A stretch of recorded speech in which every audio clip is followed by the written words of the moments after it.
accurate. easy to overuse it, man. It really is. Yeah, I'm it's not, so accurate. I mean, it's just so hot.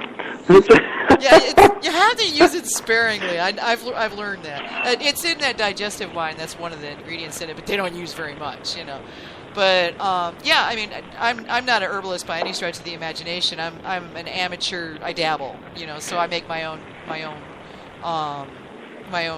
medicines, just for like salves and stuff like that. But so I'm fascinated by the subject, though. So I've read a lot, and Gerard's Herbal is wonderful. That's a fun one. I mean, that's like such an old school herbal out of the UK too. I mean, it's so beautiful. And, oh God, the illustrations. And you see them referenced. I mean, Culpeper references them clearly, and you going forward, you reference them a lot. Yeah, so plus it's definitely like the largest herbal ever written. I mean, the thing's like 14 feet thick. It's all the drawings. He had too many drawings in that thing. Oh my God, they were so nice, though. I mean, it's like if you could carry the thing, it'd be a great identification in the field book.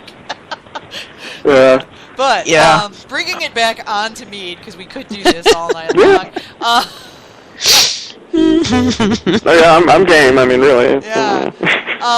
So it's 6 o'clock here. Yeah, I know, right? Well, yeah, but I mean, we got to get to that whole well, of course, we're going to be sort of how to make metheglins all the way through this, I guess. Oh yeah. Yeah, but and Manny's area is. The yeast questions. Yes, he's our yeast guy. Yeah. I'm a bit of a neophyte on that. I'm not going to lie to you. Okay. I always wonder if people. I always ask if people have experimented with blending, with making some yeast blends. But since you're, but have you? What kind of What's your favorite? What kind of yeast do you generally use? Do you have a favorite, or are you just? We kind of have a few. So as far as our mead goes, we use the Lalvin K1, so that Montpellier-based strain. And that's just when we were first starting out. Again, we did what I think a lot of people do. We took our style and how we made it, and we just made like 10 gallons of mead with a whole bunch of different yeast in it. So just piled up a whole bunch of different things, and that was the one that we found that we liked the best because of those tart apple notes, because of that it has almost a perceptual acidity that's just not there necessarily, but it feels a little more crisp, a little more acidic, and so with us looking at more of that off-dry style, looking to really temper the sweetness of the honey, it's really useful there. And we tend to go to about 12%, so it's really comfortable fermenting down to completely dry at our strength range as far as our meads are concerned. So we use that one predominantly. Beyond that, most of our highest level of variation is in the session meads that we produce. And so we use 3 different types of yeast in those. And so you'll see a Belgian Ardennes strain used in a couple of them. We use a Belgian wit in some of the other ones, and then an American ale yeast, like a Northwest, California common ale yeast, as far as our session meads are concerned. Just depending on what we're going for. Like our peach session, we just use a wit yeast to give you that spicy Belgian phenolic and ferment it a little bit lower in the range, more like 70 degrees as it tops out, about 70 usually, to express more of those fresh fruit type esters that complement the peach. And then things like our elderberry, for instance, we do a California common to let the berry come forward more. But it's kind of, like I said, have you on purpose or by accident blended any yeasts and gotten some favorable results? Inevitably, some of that Montpellier is going to make it into everything, I think, around here. But it's not something intentional. That just happens to be, in our production cycle, we kick out more of the full-strength mead than session, and so we're kicking out a lot of yeast into a small space. And they're, of course, very competitive, and so that's inevitably making its way into some of them. But we haven't noticed a huge effect out of that. We actually produce kombucha here. That's the one that's changed the most. And again, that's actually as soon as it came into this space, we'd had the SCOBY as long as I've been making mead. I was already brewing kombucha at the time. And so the SCOBY's like 8 years old now and has moved all over Seattle with us and over here to the east side of the state. And all of a sudden, when we brought it into the meadery, it picked up this apricot and stone fruit note just over the course of about a month. All of a sudden, poof, poof, it's got that apricot note to it. So we pretty clearly accidentally blended some commercial yeast into our wild yeast there, but with that one, we haven't commercialized that into a sour line yet. We're kind of working on it. It's one of the things in the lab is a kombucha-based sour, but we haven't gotten there yet, and so that's kind of about the only one where I'd say we've had a great result. Sounds interesting. And we're working with, we're in our first couple of batches with a wild yeast from here on Green Bluff that was cultivated off some cherries from basically 2 properties away from us, so about 10 acres distance from here. So we're working with that. Again, we're getting our mind wrapped around what it is and what flavors it makes and things like that. So not a lot to report there yet. It's fermenting honey pretty well, but we don't know what its alcohol tolerance looks like. We don't know a lot about it yet. So. Okay. All right. Do you have something a favorite mead that you're producing now that's like the one that you're most proud of, or do you love all of them equally? I don't love all of them equally. That's not. Honestly, for me, the black sheep of the bunch is a lemon balm mead, but that just came back with a pile of superlatives on it out of a wine competition, and so I was like, maybe I shouldn't be bagging on it so hard. Because it's not my favorite, but it does really well with the wine crowd, and it has some elements of a Sauvignon Blanc to it almost, and so I think it's just familiar enough that it's not a huge step for them to take. But honestly, as an herbalist, as a person that's trained in herbs, hawthorn is absolutely one of my favorite plants. It's a personal plant for me. It's one that is just spoken to me very intimately throughout my career with it. And so our Hawthorn Tulsi mead is definitely one of the top on my list. And then the hopped mead is another one that I just love to death. Beyond that, I like the rose cardamom, not as much as Michelle does. That's one of her favorites. Right now, our traditional, for whatever reason, the honey picked up a lot of oaky qualities to it, and so it's got almost notes of saffron and oak coming out, so I'm really enjoying that right now, but that's not always the case. Sometimes the traditional, I love it, and sometimes I think it's good, and I'm releasing it, but it's not my favorite. So you say Hawthorn is your... You say Hawthorn's your favourite. What sort of flavours would Hawthorn impart to your mead that you like so much? So as a caveat, we're using black hawthorn, so we're actually using the native endemic species to the northwest, and that does have a fair number of differences from what you'll see in Europe and what you'll see commercially available, basically.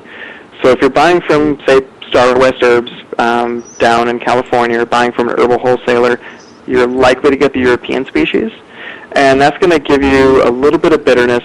It's going to give you some thickness on the texture because it does have some pectin involved, and you'll get a really nice acidity from it. So it gives quite a bit of tartaric acid. And of course the color. It's going to give you a really nice blush as far as the European species.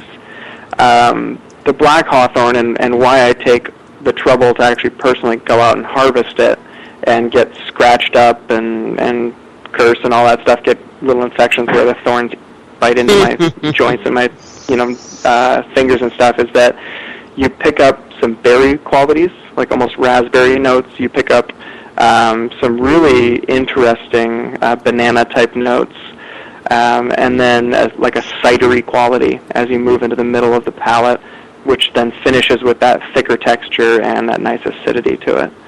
So that's what we're using there from the fruit.